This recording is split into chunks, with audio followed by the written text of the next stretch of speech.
Alohlangana ngehlanga emndenini nasemphakathini nasemandleni kodwa-ke nje besoduduza wonke umphakathi bese sithokozela-ke nempilo kaComrade uMtshiko ngoba indoda enamagalelo amaningi ewenzile amahle emphakathini kusukela kwezemidlalo kuze kuyofika kwezokuthuthukiswa komphakathi ekwamasipala kuze kuyofika ekwakhiweni kwezakhiwo ze-ANC Youth League ukulwela intuthuko yabantu abasha kuze kuyofika ezingeni lasesontweni lenkonzo yabapostoli abayishumi nambili la bekade usihlalo wabantu abasha khona kuningi esikufundile kuyena okuhle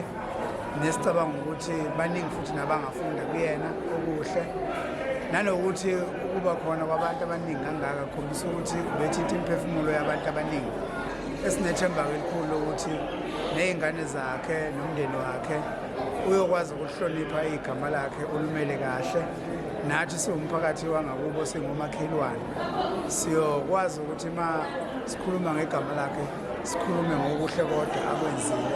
akwenzile umphakathi nenhlangano kaCongress.